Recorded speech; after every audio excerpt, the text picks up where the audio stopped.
salue qui est à côté de toi, dis-lui bon mois de mars, bon mois d'avril. Il y a quelqu'un qui est juste à tes côtés, il peut être derrière toi, dis-lui bon mois d'avril. Je crois que c'est notre premier dimanche du mois d'avril. Et nous saluons le Saint-Esprit ce matin en ce lieu. Je vous salue au nom de Jésus-Christ de Nazareth. Il est doux et agréable pour deux frères de demeurer ensemble. Je suis en train de dire qu'il est doux et agréable pour deux frères de demeurer ensemble. Est-ce qu'on peut encore bien acclamer l'Éternel?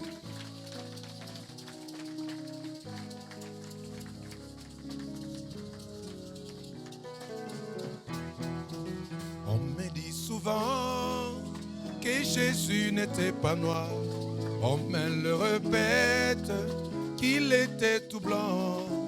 Jésus était juif, il n'était pas de ma race.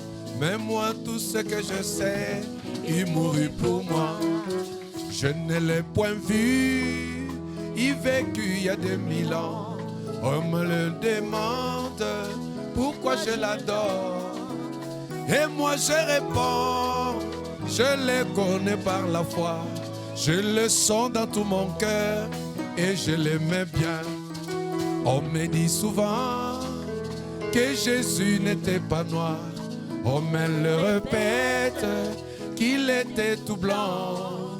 Jésus était juif, il n'était pas de ma race. Mais moi tout ce que je sais, il mourut pour moi. Je ne l'ai point vu, il vécut il y a 2000 ans. Et l'on me demande pourquoi je l'adore. Et moi je réponds, je le connais par la foi. Je le sens dans tout mon cœur et je l'aimais bien. Il est dans mon cœur et fait briller toute ma vie. Et si moi je vis, c'est lui qui le veut. Si je tombe, c'est Jésus qui me relève. Il me tient la main. Oh, je l'aime. Oh, il me tient la main. Je l'aime. Il te tient la main. Je l'aime. Il me tient la main. Oh, je l'aime. Est-ce qu'on peut pousser des cris?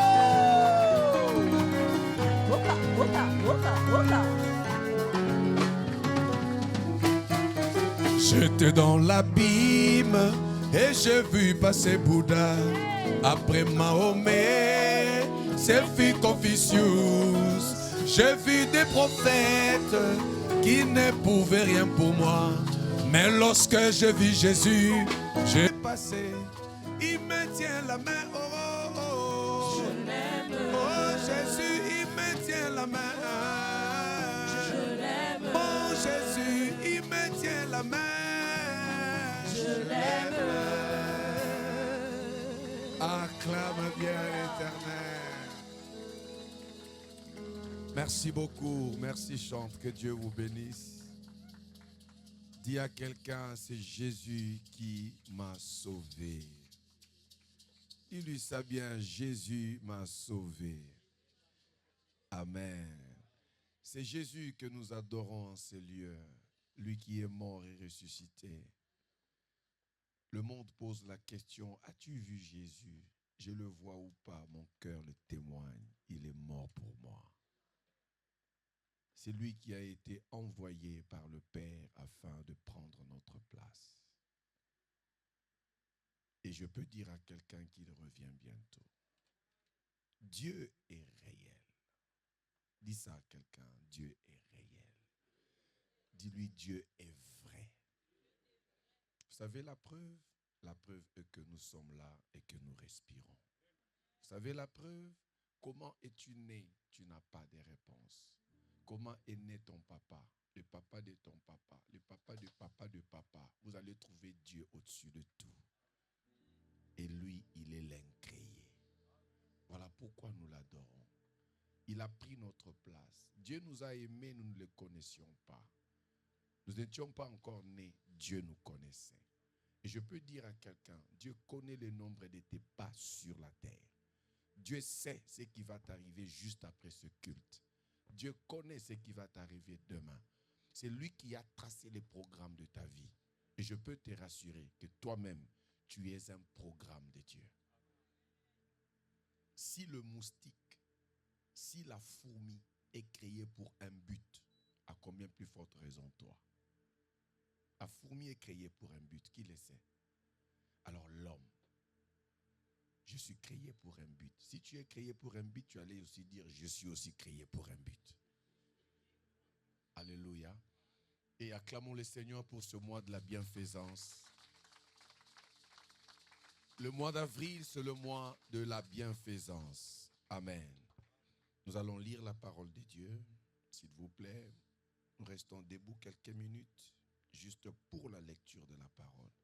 Pourquoi nous restons souvent debout quand nous lisons la parole de Dieu? Parce que c'est elle qui a créé toutes choses. Au commencement, elle était avec Dieu et la Bible dit elle était Dieu lui-même. Amen. Nous honorons cette parole de Dieu. Voilà pourquoi nous restons debout la première fois que nous lisons la parole. Alors nous sommes dans Lévitique. C'est l'année de la récolte. Cette année, Dieu nous a promis la récolte. La récolte à plusieurs niveaux et nous allons parler ce matin de la bienfaisance. Lévitique chapitre 19, nous lisons le verset 9 et 10. Lévitique chapitre 19, verset 9. Quand vous ferez la moisson dans votre pays, quand vous ferez la moisson, ça veut dire lorsque vous récolterez, oui, tu laisseras un coin de ton champ. Tu vas laisser un coin de ton champ. C'est ton champ, ce n'est pas le champ de qui que ce soit, c'est ton champ. Mais quand tu vas récolter, il faut laisser un coin. Oui. Sans le moissonner. Et tu ne ramasseras pas ce qui est resté à glaner. Tu ne cueilleras pas non plus le grappe resté dans ta vigne. Et tu ne ramasseras pas les grains qui en seront tombés. Tu abandonneras cela aux pauvres et à l'étranger. Je suis l'Éternel, votre Dieu. Ce qui sera dans ce coin-là ne ramasse rien, ne cueille rien, ne touche en rien. Ce sera pour les pauvres et les étrangers. Ça veut dire des personnes que tu ne connais pas. Le champ, c'est ton champ. La moisson, c'est ta moisson. Mais quand tu vas faire la moisson, il faut laisser un coin. Ce coin-là sera pour les étrangers. Ce coin-là sera pour le prochain. Ce coin-là sera pour le pauvre. Dis après moi, la bienfaisance. On peut s'asseoir et notre lecteur va poursuivre. Hébreux chapitre 13, le verset 16. Notez ces versets, c'est ce qui va faire notre enseignement de tout ce mois. C'est ce qui va faire l'objet de notre enseignement de tout ce mois d'avril. Hébreux chapitre 13, le verset 16. Hébreux chapitre 13, verset 16. Oui. Et n'oubliez pas n'oubliez pas la bienfaisance, la bienfaisance et la libéralité, car c'est de tels sacrifices que Dieu prend plaisir. Écoutez comment parle la Bible. Et n'oubliez pas la bienfaisance. Faites tout ce que vous voulez. Tout ce que vous voulez, faites. Mais la Bible rappelle, n'oubliez pas la bienfaisance. Est-ce que tu peux m'aider à dire ça à quelqu'un? N'oublie jamais la bienfaisance. C'est ça la parole de Dieu.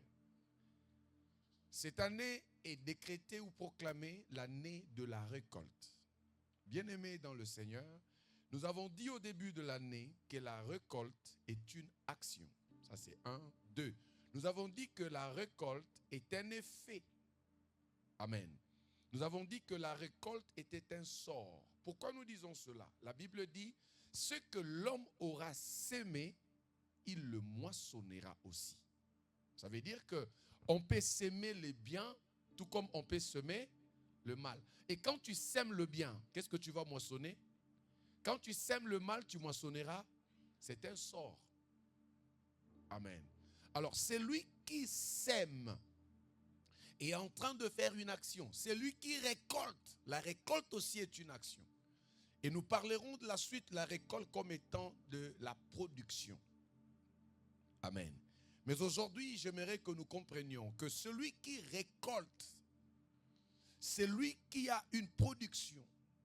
C'est lui qui a un retour positif de son action, doit connaître ce qu'on appelle la bienfaisance. C'est quoi la bienfaisance? Allons-y rapidement.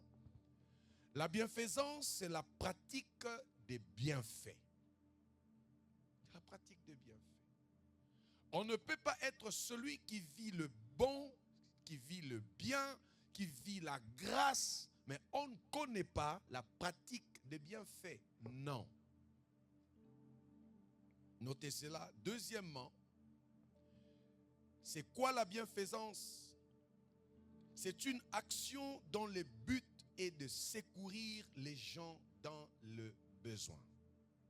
C'est une action dont le but est de secourir les gens dans le besoin.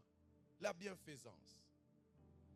Toute action qui est posée pour secourir les autres dans leurs besoins, c'est ce qu'on appelle la bienfaisance. Aujourd'hui et en ce mois d'avril, bien-aimés dans le Seigneur, vous savez, il y a une chose. Nous remplissons les églises. Il y a des fois, nous prions, nous crions à Dieu. Mais j'aimerais rappeler à quelqu'un ici que le Dieu que nous prions, le Dieu à qui nous crions chaque jour, est un Dieu de principes et de règles.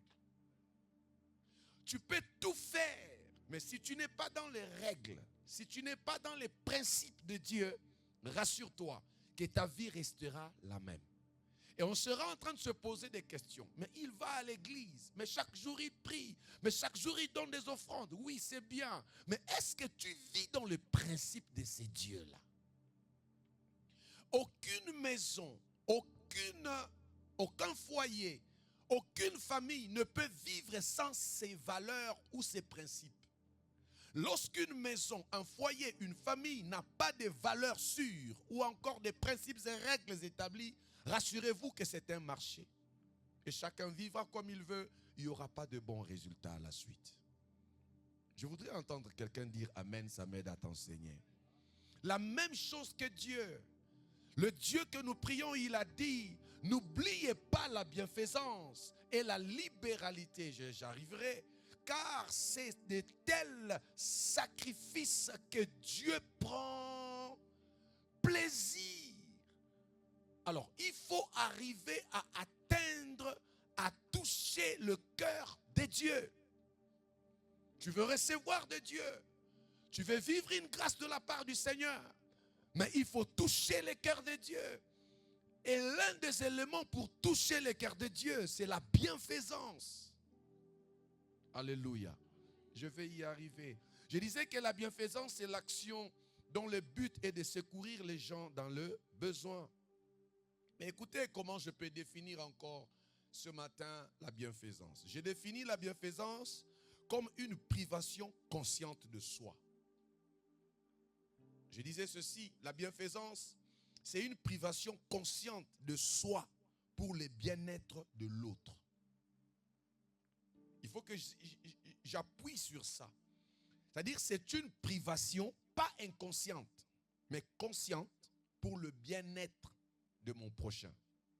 Je suis conscient que je n'ai pas assez. Je suis conscient que moi-même je n'ai pas mangé. Je suis conscient que je n'ai pas assez de temps. Je suis conscient, mais je le fais parce que l'autre doit être secouru. C'est ça la bienfaisance. La bienfaisance, elle n'est pas une action inconsciente. Lorsqu'elle est inconsciente, elle n'est pas une bienfaisance. La bienfaisance est une action consciente. Donc, je n'ai pas assez, mais il est dans le besoin, je dois lui donner. C'est-à-dire, je me prive pour lui. La bienfaisance. Je n'ai pas assez de temps, mais je suis obligé d'y aller, de trouver un temps pour lui, de trouver un temps pour eux. Ça, c'est moi. Je suis conscient. Lorsque la privation est inconsciente, elle n'est pas une bienfaisance. Je parle aux enfants de Dieu. Au fait, aujourd'hui, nous venons dans l'église, nous prions le Seigneur. Beaucoup de gens cherchent Dieu. Mais vous savez, nous ne trouvons pas la grâce ou encore l'exaucement de ce que nous voulons parce que nous ne comprenons pas Dieu. Dieu n'est pas compliqué. Dieu est dans sa parole. C'est lui qui rentre dans la parole de Dieu et la respecte. Je peux te dire, même si tu ne vois pas aujourd'hui, demain tu diras, Dieu est merveilleux. Ton amen est encore malade. J'étais en train de dire que la bienfaisance c'est une action. Mais c'est une action, c'était privation. Je me prive consciemment. Alléluia. Voilà pourquoi on nous donne Hébreu. Écoutez comment on dit. Et n'oubliez pas la bienfaisance et la libéralité. Car c'est à de tels quoi? À de tels comment? Ça veut dire que la bienfaisance, c'est l'un des sacrifices auxquels Dieu prend plaisir. Donc ici, nous définissons la bienfaisance comme un sacrifice. Papa, c'est lui qui t'a donné là. Ce n'est pas parce qu'il est garni dans son compte. Ce n'est pas parce que son compte est plein. Non. Il t'a donné parce qu'il s'est privé. Oui. C'est lui qui est venu te rendre visite là. Ce n'est pas parce qu'il n'a rien à faire. Il est chargé. Mais il a trouvé un temps pour toi. C'est un sacrifice. Il y a des gens qui travaillent la nuit jusqu'au matin. Il est 8 heures, il est chez lui. Mais il dit, je ne peux pas dormir. J'irai dans la maison de Dieu avec ma fatigue et mon sommeil pour adorer le Seigneur. Ça, c'est la bienfaisance vis-à-vis de Dieu. Ça s'appelle sacrifice. Et c'est un des sacrifices auxquels Dieu prend plaisir. Beaucoup d'enfants de Dieu, quand il est fatigué, il ne peut rien faire. Quand il a faim, il ne peut pas bouger. Quand il a 10 euros, il ne peut pas donner 2 euros. Non. Le sacrifice vient lorsque je n'ai rien, lorsque je ne pouvais pas, mais je me puise au-dedans de moi une énergie qui me permet d'aider l'autre. Ça, c'est la bienfaisance et ça prend la connotation du sacrifice. Et ça s'est fait comment? Consciemment. Il faut le dire bien. C'est consciemment. Donc je sais ce que je fais. J'accepte de perdre pour l'autre. Est-ce qu'il y a encore des chrétiens comme ça aujourd'hui? Est-ce qu'il y en a encore aujourd'hui? On va y arriver. Mais je vous rappelle que la bienfaisance est l'un des sacrifices auxquels Dieu prend plaisir. En fait, lorsque tu veux faire plaisir à Dieu, va dans la dimension de la bienfaisance. Aujourd'hui, les gens croient que venir à l'église, c'est ça, faire plaisir à Dieu. Oui, c'est un élément. Parce que quand tu es venu, peut-être tu as laissé ton lit, peut-être tu as laissé ta maison, peut-être tu as laissé ton travail. C'est vrai. Mais au-delà de cela, il y a beaucoup de choses que tu peux faire pour faire plaisir à Dieu. Est-ce qu'on est ensemble ce matin? J'aimerais voir les mains comme ça si on est ensemble. Gloire à Dieu. C'est quoi le sacrifice? Parce que ce matin, je vous parle simplement du concept bienfaisance. C'est ça, c'est de ça que je parle ce matin. C'est quoi la bienfaisance? C'est le caractère du bon samaritain, la bienfaisance. Le caractère de qui? Du bon samaritain. C'est le caractère du bon samaritain. Lisons un peu Luc chapitre 10, le verset 35 à 36, s'il vous plaît. Luc 10, 35-36. Luc chapitre 10, verset 35. Le lendemain, il tira 2 deniers, les donna à l'hôte et dit, « Aie soin de lui, et ce que tu dépenseras de plus, je te le rendrai à mon retour. » Ok. Moi, je vais lire à partir du verset 31 pour donner éclairage à ce que je vais dire maintenant. Luc chapitre 10 à partir du verset 31. Donnez-moi ça. Regardez. Un sacrificateur qui par hasard descendait par le même chemin. Allons-y au verset 29.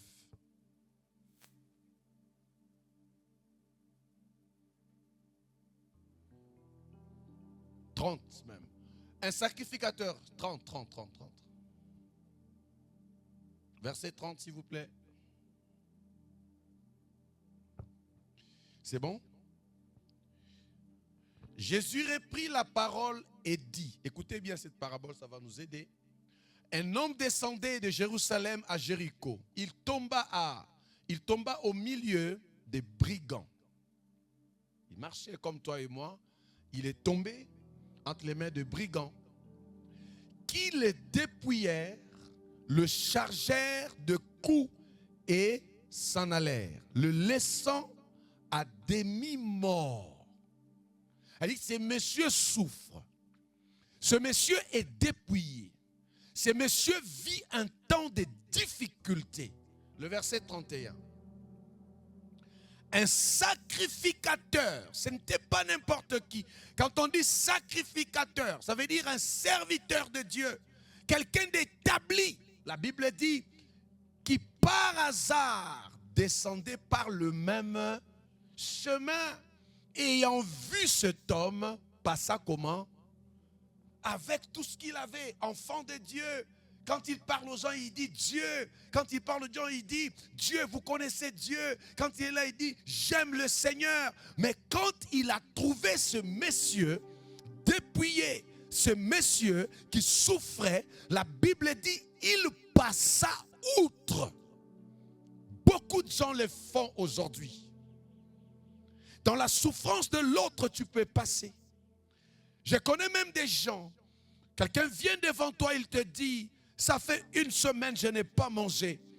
Là où je te parle, je n'ai même pas 1 euro pour me déplacer et aller au travail. Regarde la réponse des enfants de Dieu. Prions le Seigneur et le Seigneur va t'aider. Non, là, il n'y a pas de prière à faire. Non, ne priez pas. Dans les cas comme ça, on ne prie pas. Dis à quelqu'un, là, on ne prie pas. Là, il y a une action à poser. Il t'a dit que je n'ai pas. Ça veut dire c'est une manière de te demander. N'attends pas que Dieu fasse descendre les 1 euro pour le transport. Mets ta main dans la poche, dis-lui, en tout cas, je n'ai rien, mais voici les 10 euros pour le transport. Arrêtez de faire les chrétiens, arrêtez de faire les spirituels, même là où on ne doit pas le faire. Là où il est passé, la Bible dit, le sacrificateur descendait par hasard aussi par là. Mais quand il est descendu, il a trouvé le monsieur qui souffrait à demi-mort. La Bible dit, il passa outre. Beaucoup de gens le font. Mais j'aimerais dire à quelqu'un, si tu veux faire plaisir à Dieu, entre dans la zone de la bienfaisance. Ce mois-là, apprends à faire le bien. Regarde quelqu'un, dis-lui ça en face. Dis-lui, apprends à faire le bien. Et non, tu ne lui as pas dit. N'hésite pas. Même si tu regardes, bouge-le. Dis-lui, apprends à faire le bien. Oui. Vous savez, dans les églises, nous crions beaucoup. Ah, ah. Non, ce n'est pas ça le problème. Après avoir crié, faisons plaisir à Dieu. Dans la bienfaisance. Voilà. Donnez le verset 32. Un lévite, au-delà du sacrificateur, ça veut dire celui qui est établi. Quand on dit lévite, ce sont ceux qui travaillent aux côtés des sacrificateurs. Il peut être un chantre, il peut être un diacre, il peut être un membre de sécurité. C'est ceux-là qu'on appelait les lévites dans ce temps-là. Alléluia. Alors un lévite qui arriva aussi, c'est-à-dire le sacrificateur, lui il est passé. Les lévites qui est chantre, qui est hôtesse, qui est ce que je vois là en train de travailler, le musicien, lui aussi il est passé. L'ayant vu, il passa comment?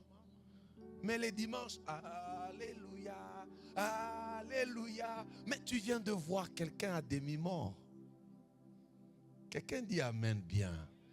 J'étais en train de dire que la bienfaisance, c'est le caractère du bon samaritain. Je vais y arriver. Allons-y au verset 32. 33. Mais un Samaritain qui voyageait, étant venu, fut ému de compassion lorsqu'il les vit. C'est-à-dire, il marchait pour lui, mais arrivé là, il voit la personne en danger. Il voit cette personne qui était à demi-mort. Ce qui est monté au-dedans de lui, d'abord, c'était la compassion.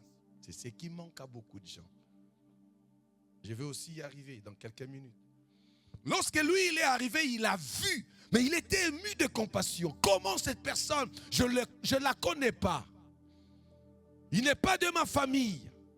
C'est même pas mon ami. Je n'ai même pas étudié avec lui. Ce n'est pas mon collègue de classe. Alléluia. Mais c'est une personne comme moi. Mais je la trouve ici. Alors, la Bible dit, il fut ému de compassion lorsqu'il les vit. 34. Il s'approcha. Les autres l'ont vu et ils passèrent outre. Mais lui, il l'a vu, un, ému de compassion, deux, il s'approche. Aujourd'hui, il y a des gens même venant dans l'église. Moi, j'ai ma vie. Moi, j'aime pas me mêler avec les gens. Moi, ceci, cela. Tu n'as jamais été enfant de Dieu. Être enfant de Dieu, c'est être membre d'une famille. Si on dit enfant de, si je suis enfant de Dieu, tu es enfant de Dieu, il est enfant de Dieu, ça veut dire nous sommes tous des enfants, ça veut dire nous sommes d'une même. Mais pourquoi toi tu as une vie à part? Moi, non. Lorsqu'on est comme ça, ce sera difficile. Mais lui, il ne connaissait pas cette personne. Il passait pour lui comme tout le monde. Les sacrificateurs est passé, tout le monde est passé. Mais à son tour, lui qui était le Samaritain, lorsqu'il l'a vu, la Bible dit, premièrement, ému de compassion. Est-ce qu'il vous arrive d'être compatissant? Compatir, c'est vivre la douleur de l'autre, la prendre pour soi-même. Est-ce qu'il nous arrive de le faire? Entre-temps, nous adorons le Seigneur. Alléluia. Alléluia. Il s'approcha. Mais il ne s'approche pas pour lui dire Jésus est Seigneur. Il ne s'approche pas pour lui dire on va prier. Non, là, la personne est à demi-mort. La personne est blessée. La personne est dépouillée. Regardez comment le Samaritain fait.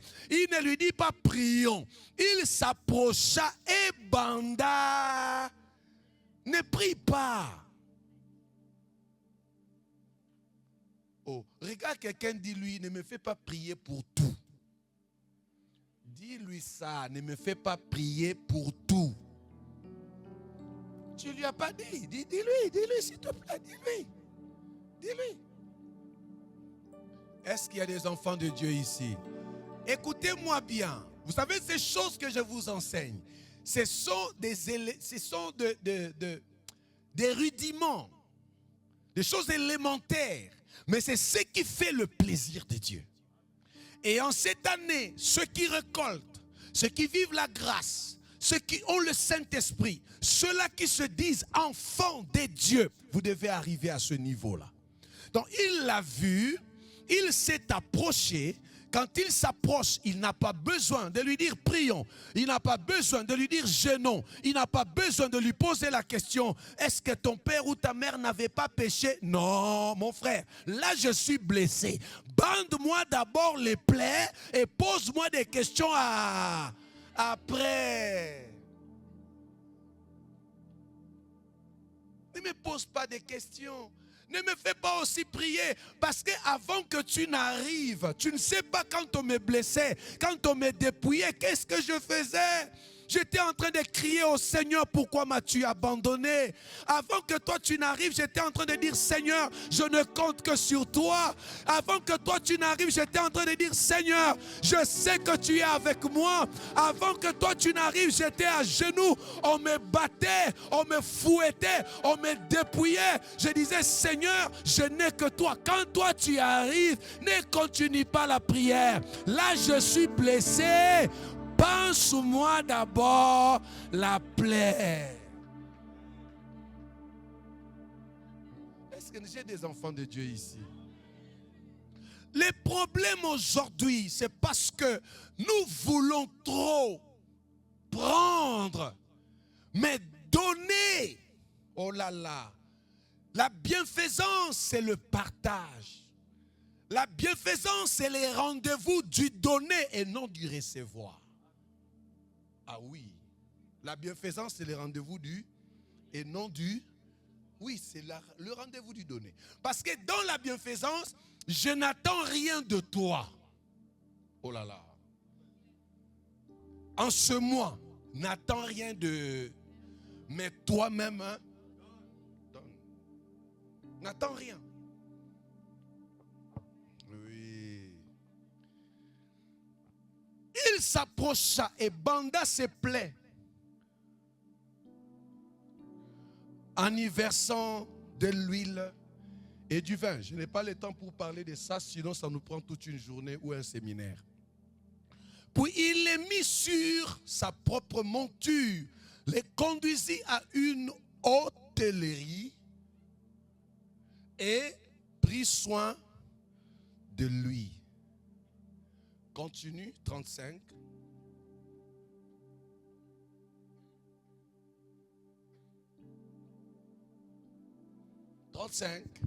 Le lendemain, oui.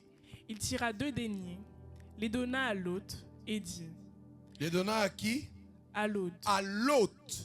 Et lui dit. Aie soin de lui, et ce que tu dépenseras de plus, je te le rendrai à mon retour. Amen. Il le rendit à qui?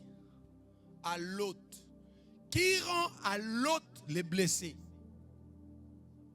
Le Samaritain. Quand il le rend à l'hôte, le blessé, la victime est déjà pensé ou pas?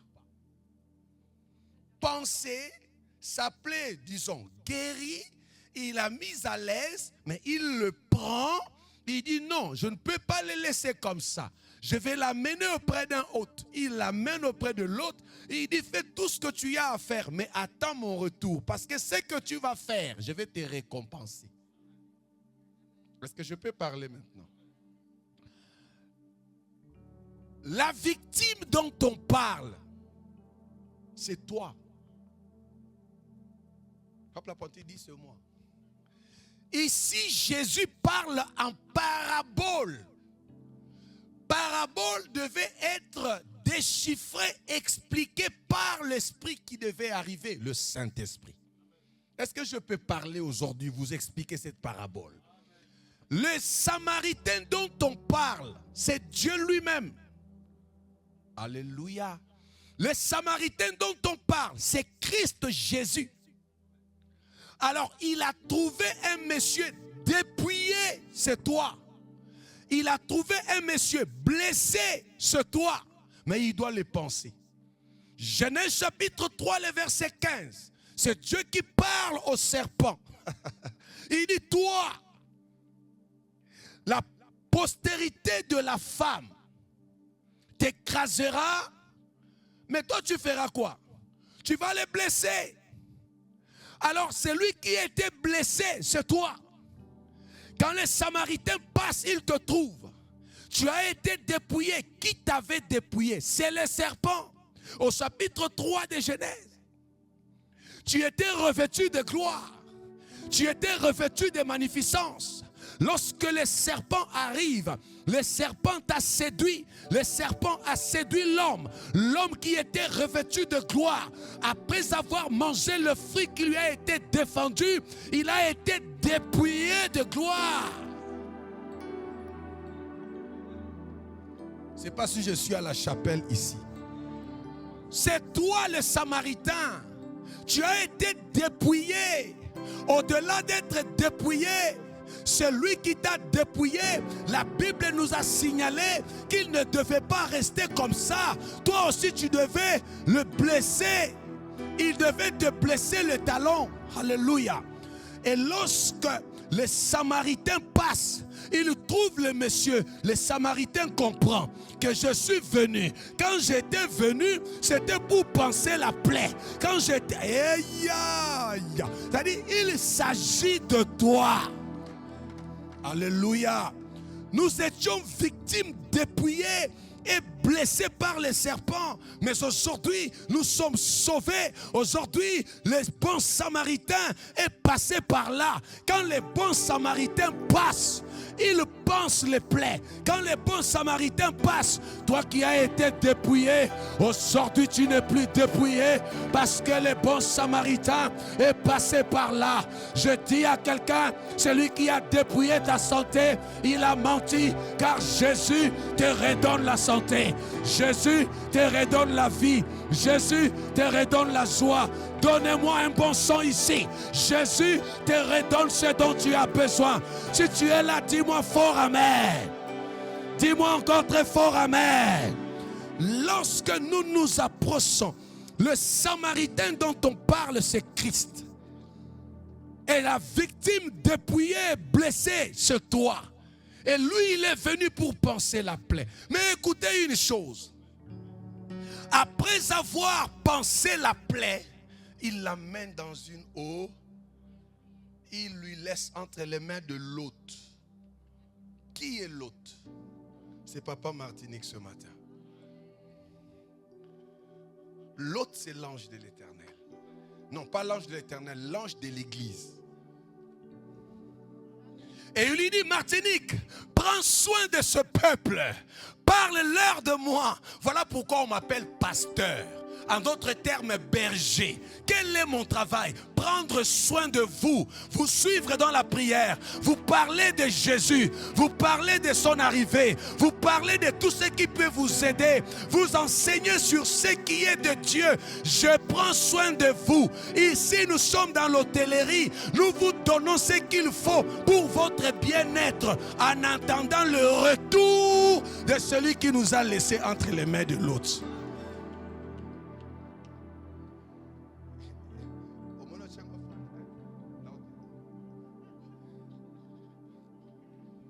Balance ta main comme ça. Il me pose trop de questions. J'étais en train de lui dire que tout ce que j'enseigne là, tu ne m'as pas donné l'offrande.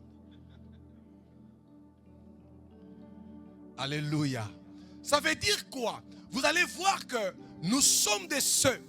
Je vous parle de cet élément, je vais entrer. Pourquoi je vous ai parlé de ça, vous allez comprendre tout de suite. Ça veut dire que Christ, notre Seigneur, c'est lui le sacrifice, c'est lui le bon Samaritain. Mais sachez-le bien, avant que lui ne passe, il y avait les sacrificateurs, il y avait les Lévites. Je vous ai expliqué qui ils étaient. Mais ils n'ont rien fait. Jésus passe par là, le Samaritain passe par là. Il le pense la plaie, il guérit l'homme, mais il ne le laisse pas comme ça. Il sait que quand je l'ai guéri, si je le laisse comme ça, il peut encore se perdre, ou encore le serpent peut revenir pour le dépouiller. Que faut-il faire? Je dois les laisser entre les mains d'un autre. L'autre va prendre soin de lui. Mais ce que je sais, je ne suis pas parti pour du bon. Je reviendrai. Je dis à quelqu'un, il y a quelqu'un qui nous a laissés tous. Il a pansé nos plaies. Ça veut dire il nous a sauvés. Il est mort sur la croix. Il a accepté l'ignominie. Jésus a accepté la mort. Jésus a souffert pour toi. Jésus s'est donné la vie pour toi. Jésus s'est donné la mort pour toi. Je disais que la bienfaisance, c'est prendre la place de l'autre. La bienfaisance, c'est pour le bien-être des autres. La bienfaisance, je vous ai dit que c'est une privation. Comment? Jésus n'était pas inconscient.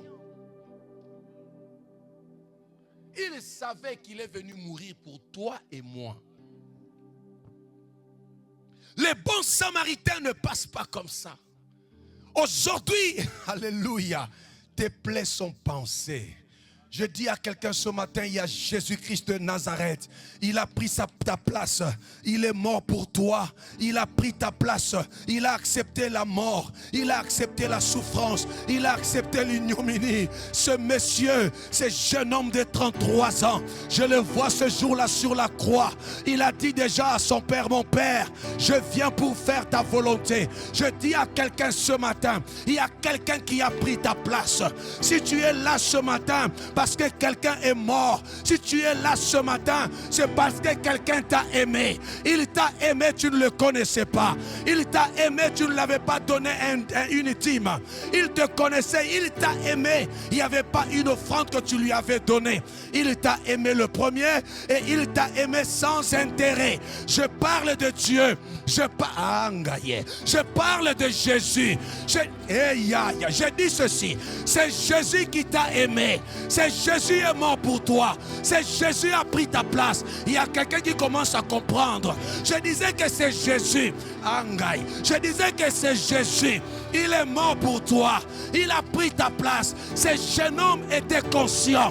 Ce jeune homme savait que je suis venu afin que les brebis aient la vie. Et leur vie dépend de ma vie. Il le savait. Il n'était pas inconscient. Tu dis amen bien, tu t'assois.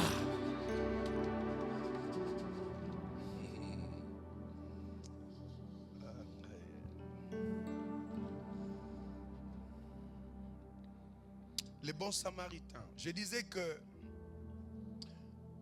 la bienfaisance, c'est le caractère même du bon samaritain. Amen. Et ce bon samaritain, c'est qui? C'est qui? Très bien. Si c'est Jésus, je vais dire ceci. La bienfaisance, pour les bons samaritains, est un caractère. Mais maintenant, la bienfaisance est l'un des signes majeurs d'un vrai fils de Dieu. Un des signes majeurs de qui? Qui est un fils de Dieu ici? Si tu l'es, tu dois avoir cette notion de la bienfaisance. Parce que nous sortons de Dieu. Nous sommes enfants de Dieu. Nous avons l'ADN de Dieu. Si Dieu est bienfaisant, nous devons l'être. Oui.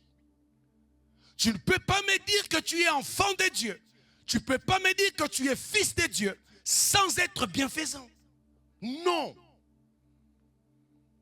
La bienfaisance, pourquoi je vous l'ai dit que c'est un des signes d'enfant de Dieu? Parce que la bienfaisance est aussi une volonté de Dieu. C'est une volonté de Dieu. Dieu veut que nous soyons bienfaisants. Dieu veut que nous pratiquions les bonnes œuvres. Beaucoup d'enfants de Dieu cherchent comment je vais voyager, comment je peux me marier, comment je vais construire, comment je vais faire ceci. Frère, on ne donne qu'à celui qui donne. Excuse-moi, aide-moi vraiment à dire ça à quelqu'un. On ne donne qu'à celui qui donne. Aide-moi à dire ça. Tu ne l'as pas dit. Dis ça à l'enfant là. Que l'enfant sache depuis son enfance qu'on ne peut donner qu'à celui qui donne. Dites ça aux enfants. Apprenez même à vos enfants à donner.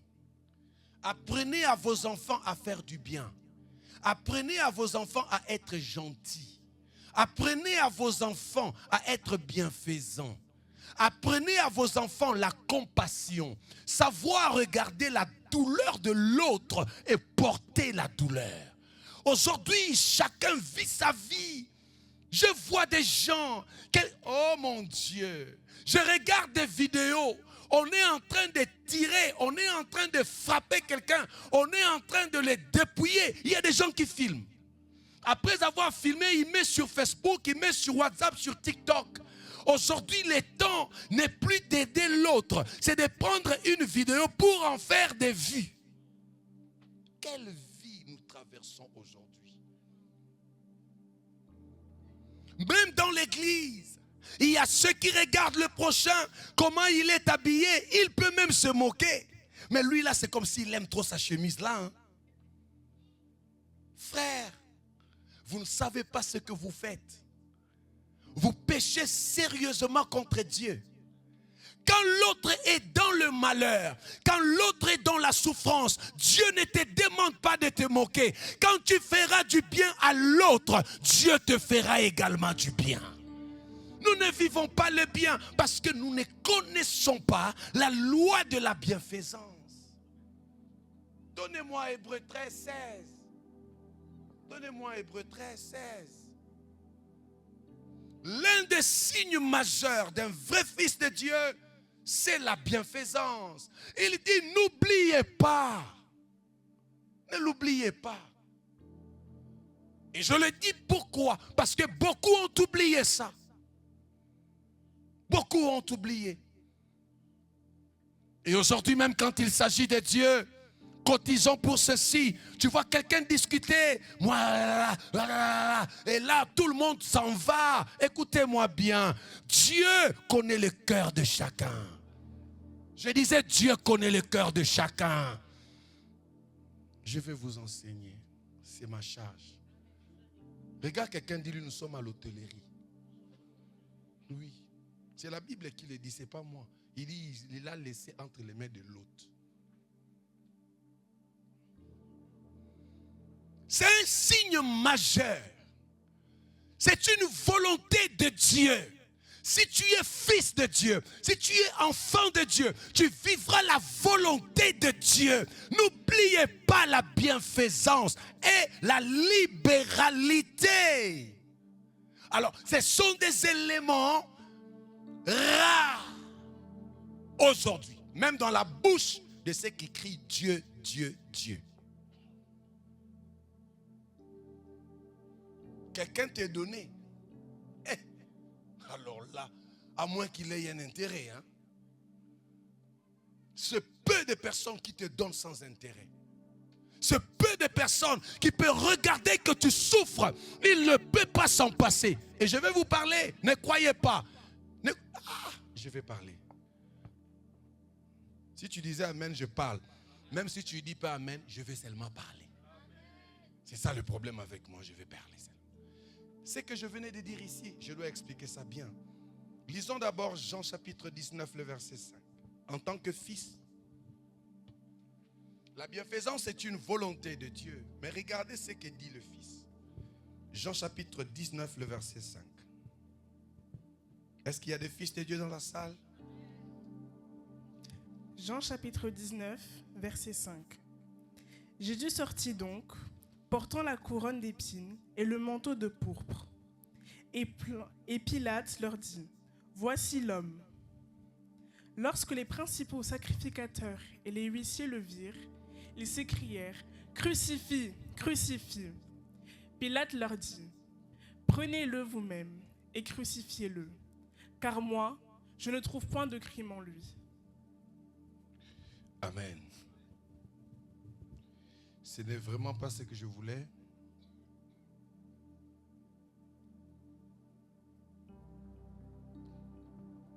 C'est Luc chapitre 22, le verset 42. Lisons ça s'il vous plaît.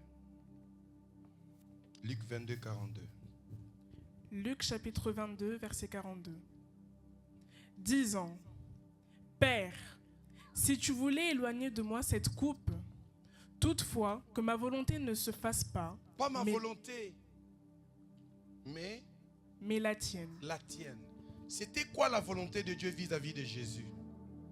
Quelqu'un peut me répondre dans la salle? Courageux. C'était quoi la volonté de Dieu vis-à-vis de Christ pendant ce temps? Qu'est-ce que Dieu voulait de Jésus?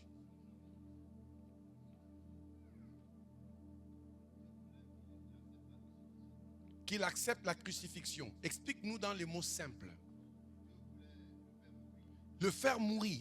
Dieu voulait qu'il souffrit pour nous. C'était ça la volonté.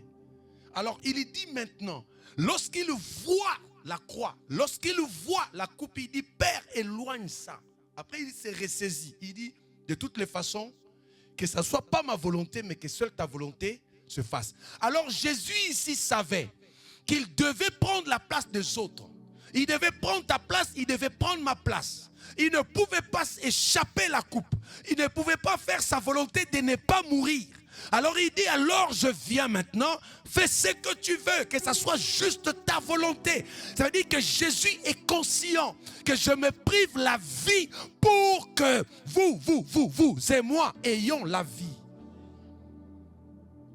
Et voilà pourquoi il dit, ma vie à moi, je la donne.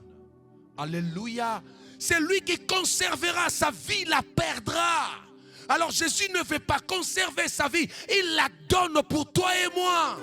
Et qu'est-ce qui s'est passé? C'était la loi de la bienfaisance. C'était la loi du partage. C'était la loi de la miséricorde et de la grâce. Il est conscient. Mais aujourd'hui, qui peut? Il dit pas ma volonté, ta volonté. Or, la bienfaisance, c'est la volonté de Dieu. Et un vrai fils doit faire la volonté de qui? Du Père. Qu'est-ce que le Père veut? Le Père veut que nous ne puissions pas oublier la bienfaisance. Est-ce que ça passe? Écoutez, quand vous sortez de ces lieux aujourd'hui, retenez une seule chose. Les bienfaits doivent faire partie de ma vie. Dis-toi au-dedans de toi, je ne ferai que du bien aux autres. Quelqu'un dit Amen. Je vous donne les fondements de la bienfaisance. Et je vais terminer ici. Je vais vous donner quoi? Les fondements de la bienfaisance. Tout le monde peut vouloir faire du bien, mais tout le monde ne pourra pas le faire. Oui. Avant que tu ne fasses le bien là, il faut avoir les éléments que je cite. Premièrement, le premier fondement de la bienfaisance, c'est l'amour. C'est quoi? C'est l'amour. Oh là là. L'amour, ce n'est pas un mot simple, je t'aime. D'ailleurs, j'aime pas trop ça. Je refuse pas ça, mais je dis j'aime pas trop. Je t'aime le matin, je t'aime le soir, je t'aime le matin, je t'aime à midi, je t'aime. Mais il n'y a pas le retour de ce qui prouve que tu m'aimes. Ça veut dire que l'amour est une preuve. Et la meilleure façon d'aimer, c'est en acte. La mauvaise façon d'aimer, c'est en parole. Je t'aime, je t'aime. Mais quand il s'agit de prouver l'amour, il n'y a pas. D'ailleurs, quand tu me diras encore je t'aime, tu vas m'énerver.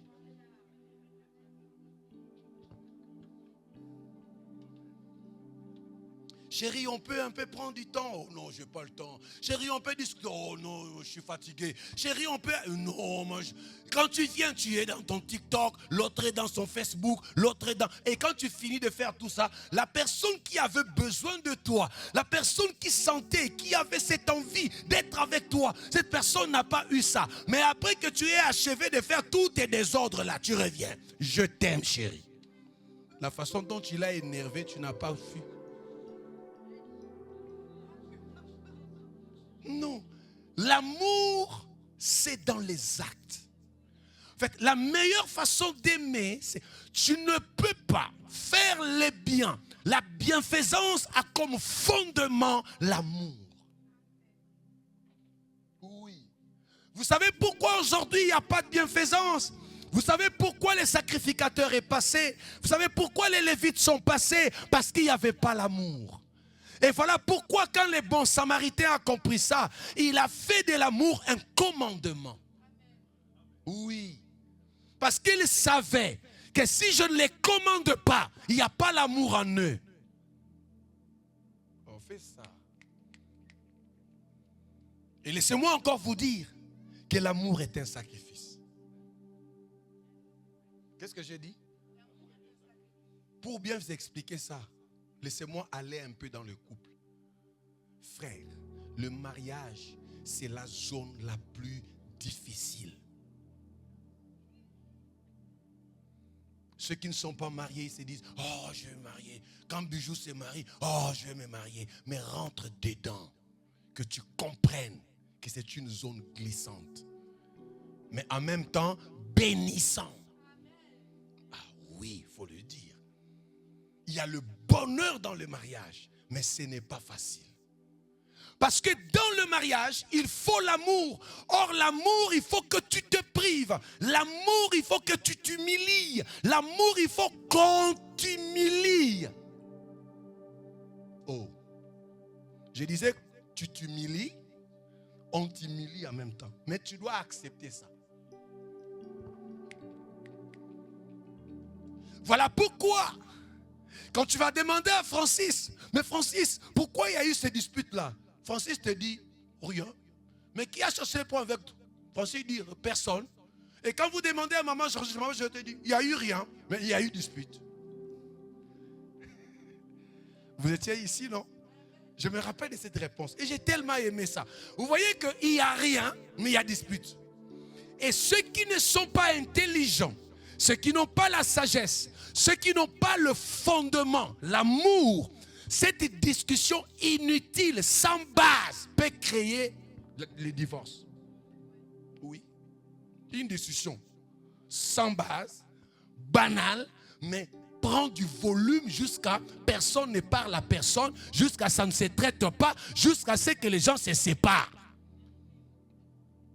Mais quand vous revenez pour poser la question, qu'est-ce qu'il y a eu? L'autre dit, il m'a fait ça. L'autre dit, il m'a fait ça. Après, on commence à donner les éléments. D'ailleurs, quand j'étais sorti, je suis rentré, il ne m'a pas servi. Mais c'était à cause de la discussion banale que vous n'avez pas su traiter, qui a continué à vous engendrer des choses inutiles qui créent des problèmes. Mais lorsqu'il y a le vrai amour bannit la crainte. Le vrai amour bannit l'orgueil. Le vrai amour rempli d'amour, de sagesse, d'intelligence. Parce que l'amour accepte, l'amour s'humilie, l'amour. Et lorsque je suis bienfaisant, je veux me sacrifier pour le bien-être de l'autre. Lorsque nous sommes des conducteurs, il y a des fois, je viens, l'autre est devant moi. On n'a pas besoin de baisser la vitre pour dire, mais passe. On ne le fait pas. Il y a des langages. De code. C'est-à-dire, je peux faire ça, il sait que passe. Je peux faire ça, il sait que. Il y a des trucs comme ça. Alléluia. C'est la même chose avec la parole de Dieu. Quand elle passe, elle prend place, il y a un retour. Le retour, c'est les amen. Le retour, c'est une offrande scellée. Et cela permet de faire une chose. Quelqu'un va dire, lui là, il a prêché, après il a dit encore offrande. Tu n'as rien compris. Et si tu as bien compris, tu le feras toute ta vie. Alors, j'étais en train de dire ceci. Merci beaucoup pour la compréhension. Je disais, le fondement de la bienfaisance, c'est l'amour.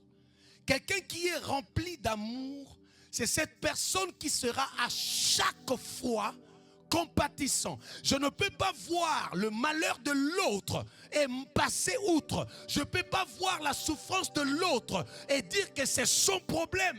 Non, tu n'as pas l'amour. Et il y a quelque chose qui monte dans mon esprit, il faut que je vous le dise. Est-ce que je peux le dire? Écoutez-moi. C'est lui qui fait toujours du bien ou qui aide les autres dans les besoins. Et celui que tu aides, c'est toujours ton frère, c'est toujours ton ami proche, c'est toujours ton collègue là avec qui vous vous entendez bien. Tu n'as pas l'amour. Je répète ce que je viens de dire. L'amour, ce n'est pas faire le bien à son mari seulement. L'amour, ce n'est pas faire le bien seulement à ses enfants. L'amour, ce n'est pas faire le bien seulement à cet ami ou à ce collègue avec qui, entre guillemets, nous nous entendons bien. Non. L'amour, c'est au-delà des frontières. Voilà pourquoi les Samaritains, la Bible dit ceci dans cette parabole. Le monsieur descendait par hasard sur ce chemin. Il voyageait, c'était par hasard. Il descendit sur le chemin là. Mais quand il est venu aussi, le Samaritain, les mêmes mots se répètent. Lui aussi par hasard passait par ce chemin. Ça veut dire qu'il n'y avait pas quelque chose d'organisé. La personne qui était couchée était inconnue du Samaritain. La personne qui était couchée n'était pas de la famille du Samaritain. Mais le Samaritain a vu juste la souffrance et il s'approcha. Et quand il s'approche, la Bible ne nous a pas dit que le Samaritain lui a demandé comment t'appelles-tu, d'où viens-tu. Il n'y a pas ces questions-là. La première chose, prendre soin et les questions viennent après. L'amour n'a pas de frontières. L'amour, c'est se privé pour ceux que tu aimes.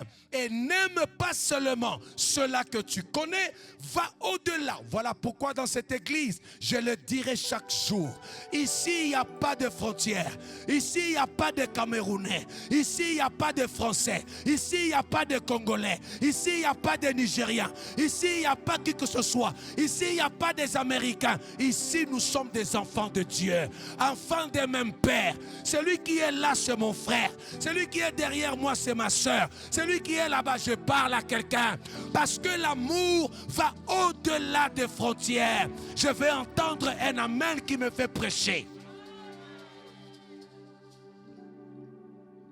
L'amour n'est pas limité. Celui qui fait du bien seulement à sa femme, à ses enfants, cette personne n'a pas connu l'amour.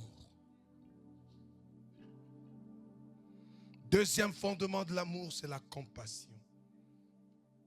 C'est la compassion. Il faut que tu sois touché au-dedans de toi.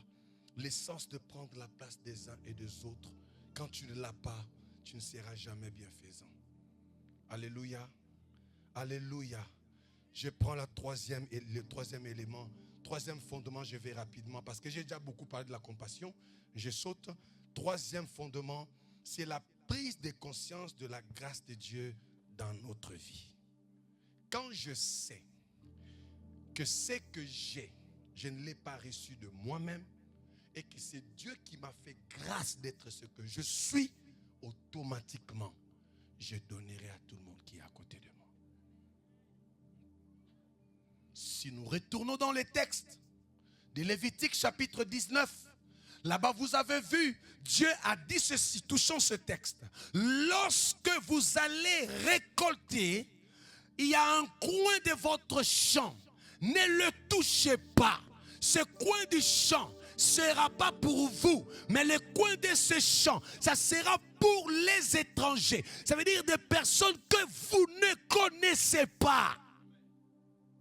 En d'autres termes, lorsque vous auriez à faire du bien, ne le faites pas seulement à votre famille. Nous avons des pauvres inconnus de vous. Nous avons des étrangers inconnus de vous. Oh mon Dieu. Il dit, laissez ce coin lorsque le pauvre passera dans ton champ. Mon Dieu. Mon Dieu. À qui le champ? À qui le champ? J'ai demandé à qui le champ? Mais le coin sera pour qui? Mais aujourd'hui, parlons peu, parlons bien. Si quelqu'un passe dans ton champ, il vient même cueillir, je ne sais pas, une mangue sur ton manguier, je crois qu'il y aura des problèmes. Tu peux même appeler la police.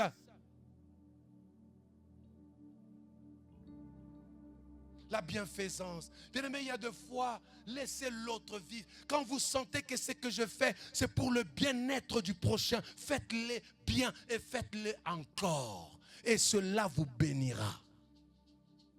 Ton amen est malade, mais je vais toujours parler. Faites-le bien. Le coin du champ, ce n'est pas à toi. Pourquoi? Parce que si tu as planté, si tu as sémé, ce n'est pas toi qui as fait croître. Maman nous a donné ces textes et je vis ça sur la vidéo. Ça veut dire que Apollos a planté, Paul a arrosé, je ne sais pas les deux. Alors c'est Dieu qui fait croître la sémence. C'est-à-dire si tu arrives à cueillir, c'est parce que Dieu t'a fait grâce. Si tu travailles, c'est Dieu qui t'a fait grâce. Si tu as des enfants, c'est Dieu qui t'a fait grâce. Si tu as mangé, c'est Dieu qui t'a fait grâce d'avoir la nourriture. Parce que l'autre aussi peut l'avoir comme toi. Mais pourquoi lui il n'a pas, toi tu as? C'est la grâce. Et quand tu comprends que c'est la grâce, tu partageras. Le fondement de la bienfaisance, c'est la reconnaissance, la prise de conscience de la grâce de Dieu dans ma vie. Pourquoi vous ne partagez pas? Pourquoi les chrétiens n'est plus généreux? Ne nous distrayez pas s'il vous plaît, vous deux. Vous êtes devant. Pourquoi les chrétiens n'est plus généreux? Pourquoi les chrétiens ne peuvent pas regarder le... Et vous savez, il faut que je parle. Ce n'est pas seulement les chrétiens, tout le monde, ce n'est pas seulement les membres, même nous les pasteurs. Écoutez-moi. On est pasteur, on est hôte pour faire du bien. Je suis pasteur pour prendre soin. Je suis pasteur pour prier pour toi. Je suis pasteur pour que lorsque ça ne va pas, je sois présent, quel que soit le temps. Je suis pasteur pour que même lorsque tu ne m'as rien donné, je ne regarde pas ce que tu donnes parce que j'ai ma mission. Ma mission, c'est prendre soin de toi. Le pasteur n'attendra pas qu'on lui donne. Le pasteur est celui qui donne avant de recevoir. L'enfant de Dieu est celui qui donne sans attendre au retour. Ce qui nous tue aujourd'hui, c'est parce que nous aimons beaucoup. Il n'est pas reconnaissant, il est ingrat. Ça, c'est lui. Oh. Lui, il est comment? Mais c'est lui. Maintenant, toi qui savais donner que tu ne donnes plus, tu es quoi? Je cherche le mot. Aidez-moi maintenant. Tu savais donner, tu faisais du bien, mais tu arrêtes de faire du bien, tu ne le fais plus. Tu deviens quoi? Égoïste? Lui, il est quoi? Toi, tu es quoi? Mais c'est égal. Je ne serai pas ingrat, je ne serai pas égoïste, je ne serai pas une autre personne à cause de toi. Moi, j'ai ma part, tu as ta part. Si tu ne veux pas faire, ce n'est pas mon problème. Moi, je ferai. Parce que la bienfaisance, Dieu me demande de ne pas l'oublier. Je ne l'oublierai pas. Que tu sois ingrat ou pas, je reste donateur. Je reste faiseur du bien. Je reste adorateur de Jésus. Je n'attendrai rien de toi. Dis-moi, amen, bien, je parle. Un serviteur de Dieu est venu me voir un jour. Il y avait une maman dans son église. La maman était bien placée, cadre, dans une société, grande société. Alors la maman lui disait, parce qu'il a fini ses études, il devait commencer à travailler. Le pasteur qui est en question, il était jeune. Après, la maman lui dit, non, ça va, je vais prendre tes dossiers, Ça faisait quelque temps, la maman ne faisait rien. Rien. La maman était cadre, la maman ne payait même pas la dîme. Un jour, la maman tombe malade. La maman est hospitalisée. À 4 heures du matin, la maman appelle son pasteur. Pasteur, ça ne va pas. Je suis à la clinique telle. Le pasteur dit, ok. À 6 heures, le pasteur m'appelle. Allô? Il m'appelle souvent vieux. Mais tu es où? Je suis à la maison. C'était dimanche. Il me dit, je dois te voir. C'est urgent. Je dis, mais on doit aller au culte. Il dit, je viens d'abord avant d'aller. Je t'attends. Comme on n'était pas loin à 5 minutes, il a démarré sa voiture, il est arrivé à la maison. Quand je sors de la maison, je m'assois, je dis, mais qu'est-ce qui se passe le matin? Il me dit, je voudrais savoir, je voudrais avoir un conseil de toi. J'ai une maman de mon église, il m'a raconté comme je vous ai raconté. Elle est placée, elle est ceci, elle m'a promis ça, même ça dit, il ne me paye pas. Mais là où je te parle, la maman est malade. Et la maman m'a appelé. Est-ce que dois-je prier pour elle? Dois-je aller à l'hôpital la voir? J'étais choqué. Après, je lui ai dit, mon frère, ton travail, c'est de prendre soin. C'est ton travail, c'est ton devoir. Et la brebis doit avoir de toi la bienfaisance, la compassion. Si tu ne pars pas, Dieu t'en demandera le compte. Parce qu'il a dit, je les ai laissés entre les mains de l'autre. Et quand moi je reviendrai, c'est-à-dire tel que je suis, tout ce que je fais aujourd'hui, j'aurai à faire le rapport. Et on me comptera par rapport à ma mission.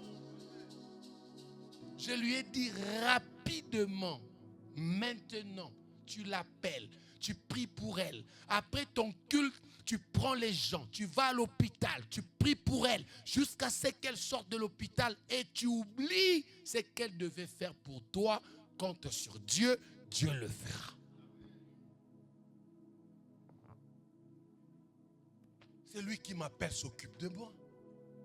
Quelqu'un peut me dire amen?